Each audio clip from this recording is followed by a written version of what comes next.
Bonjour à tous, ici Sam Valdez pour un nouvel update lecture. Aujourd'hui on va commencer avec Dieu me déteste d'Olice Simon aux éditions 10-18. On suit Richard qui a 17 ans, qui a un cancer pratiquement incurable et qui est du coup maintenant aux soins palliatifs. C'est un livre qui en fait se passe seulement sur quelques jours. Ça se passe autour d'Halloween, ça se passe peut-être sur une semaine. J'ai été étonnée que ce soit si court. C'est un livre qui sous pas mal d'aspects m'a rappelé Nos étoiles contraires de John Green. C'est deux jeunes qu'on suit alors qu'ils sont condamnés. Eux n'ont qu'une envie, c'est vivre. Sylvie parle sans cesse de ses projets d'avenir. Et Richard, lui, n'a qu'une seule envie aussi, c'est de continuer à vivre et enfin quitter cet hôpital.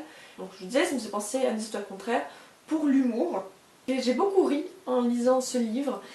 Étonnamment, c'est pas spécialement triste. Et du coup, voilà, c'était un livre finalement qui était assez agréable à lire, qui remontait globalement le moral parce qu'il était drôle. Alors je vous rassure, contrairement à Des étoiles contraires, il n'y a aucun moment où on finit en larmes. On reste dans le comique, globalement, parce qu'il y a deux personnes condamnées ainsi qui sont aux soins palliatifs.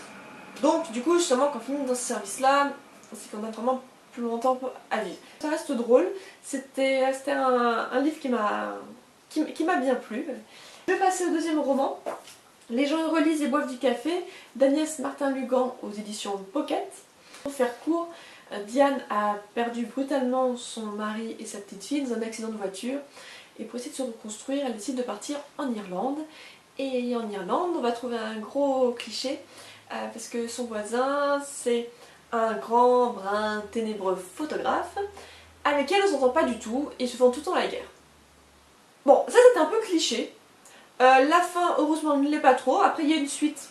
Je connais pas la suite, je pense pas que je la lirai. C'est vrai que oui, c'est simple, mais une fois de temps en temps, c'est bien aussi de lire des livres simples, où l'intrigue n'est pas compliquée à suivre, où il y a très peu de personnages, parce que là il y en a deux principaux. J'ai bien aimé, ça m'a beaucoup fait penser en fait au téléfilm de M6. Alors ce n'est pas une critique, il faut savoir que je suis une fanatique des téléfilms de M6. C'est vrai qu'en fait moi ça me faisait vraiment penser à mes téléfilms de M6 quoi. La femme détruite puisque elle est en deuil, qui décide de partir en Irlande dans un village paumé et qui va redécouvrir l'amour. Là aussi où j'étais un peu déçue, c'est que du coup elle est censée partir en Irlande. Je connais ce pays, il est très beau, il est magnifique et on ne le voit pas. On est resté sur les clichés de les Irlandais, ils sont tous grands, musclés, ils boivent de la bière, ils mangent du mouton. Elle décrit très peu les paysages. Ensuite le troisième livre, c'est quasiment un coup de cœur, c'est La fille du train de Paula Hawkins aux éditions Pocket. Et là je trouve qu'il est vraiment très bon. Alors honnêtement, à la base, je savais pas que c'était un thriller. Quand je me suis rendu compte que c'était un thriller, j'étais un peu déçue. C'est vrai qu'à ce moment-là, j'aurais été chez moi, je l'aurais posé ici, dans la pile à lire, et je l'aurais laissé un certain temps. Sauf que là, vu que je prenais l'avion, que j'avais rien à lire, sauf ça, je l'ai lu et du coup j'ai accroché. On suit Rachel, qui fait la navette entre Londres et sa banlieue 2 fois par jour, elle regarde le paysage, et elle est complètement fanatique d'une maison où il y a deux personnes qui vivent, un couple qui a à peu près son âge. Et elle a imaginé toute une vie autour de ces deux personnages.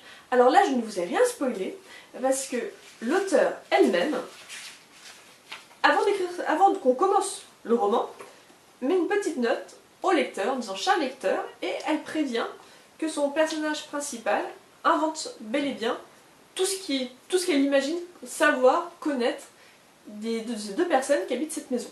Donc en fait on est vraiment dans la tête de Rachel, parce qu'on est la première personne du singulier.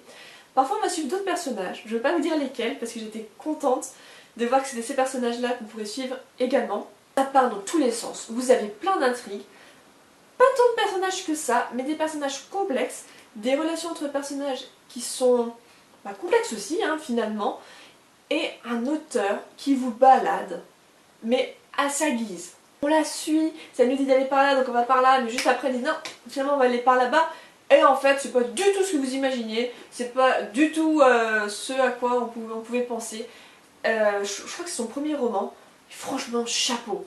Parce que écrire un thriller pareil pour un premier roman, la classe. Il est vraiment super bien. Alors ce n'est pas complètement un coup de cœur, je sais pas. Je sais pas pourquoi c'est pas complètement un coup de cœur. C'est vrai qu'il y avait des parties, j'étais moins fan. Il y a des parties où j'ai plus tendance à lire en diagonale. Mais par contre, elle manie son intrigue à la perfection. Alors là, il n'y a rien à redire.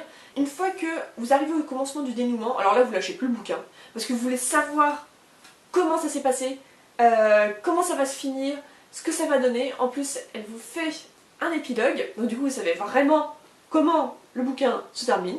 Et moi ce que j'ai bien aimé, c'est qu'en fait, du coup, le personnage principal comprend avant nous, mais elle ne le dit pas tout de suite, et donc du coup c'est là où vous lâchez plus le bouquin, vous voulez connaître la suite. Pas tellement le relire, parce que en fait toutes les pistes qu'elle nous a données, elle les reprend au fur et à mesure, et à la fin elle reprend toutes les pistes qu'elle nous a données pour tout expliquer, pour tout remettre en place. Tout ce qu'elle a mis sert à quelque chose. Mais du coup j'attends de voir le film, je vais faire d'ailleurs une vidéo rien que pour ça. D'ici là, je vous souhaite de bonnes lectures et je vous dis à bientôt.